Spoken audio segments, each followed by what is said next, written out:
সুপ্রিয় দর্শক, আপনাদের সকলকে সাদর আমন্ত্রণ জানাচ্ছি কৃষি মননের আজকের পর্বে। আমরা আজকে কথা বলবো কৃষি পণ্যের মূল্য নিয়ে। কৃষি পণ্যের যখন দাম বেড়ে যায় তখন সঙ্গত কারণে আমরা সকলে উৎকণ্ঠিত থাকি যে এত দামে আমি জিনিসটি কিনবো কী করে। বিশেষ করে ভোক্তা পর্যায়ে একটি বড় ধরনের উৎকণ্ঠার সৃষ্টি হয়। আবার যখন দাম কমে যায় তখন কিন্তু এরকম কথা মাথায় আসে যে আমাদের কৃষক ভাইয়েরা তারা কি ন্যায্য মূল্য পাচ্ছেন কিনা বা সঙ্গত মূল্য পাচ্ছেন কিনা।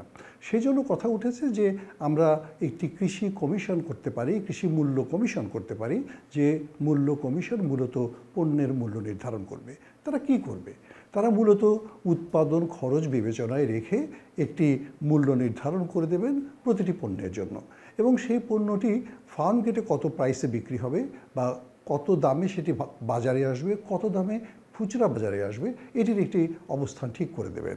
তাহলে দুটো জিনিস দাঁড়ায়, সেখানে হচ্ছে কৃষক যে উৎপাদনটি করলেন, উৎপাদন করতে তার যে খরচ হলো তার সাথে তিনি তার মুনাফাটিকেও নিশ্চিত করতে পারলেন।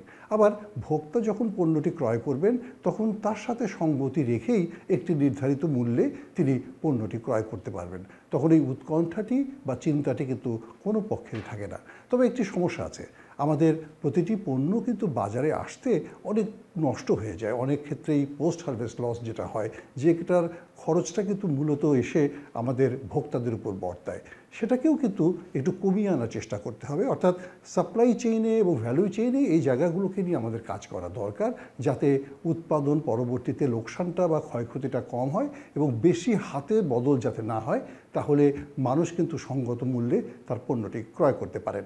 আমার কাছে যেটা মনে হয় যে আসলে কৃষি পণ্যের মূল্য কমিশনটা এই সময়ের একটি জরুরি দাবি।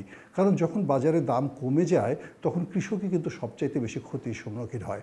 যখন দাম বেড়ে যায় তখন কিন্তু সরকার কখনো কখনো আমদানি করে এটা ওটা করে বাজারকে স্থিতিশীল রাখার চেষ্টা করেন, কিন্তু দাম যখন বেশি কমে যায় তখন সেই কৃষককে উদ্ধার করার জন্য কিন্তু কেউ থাকেন না।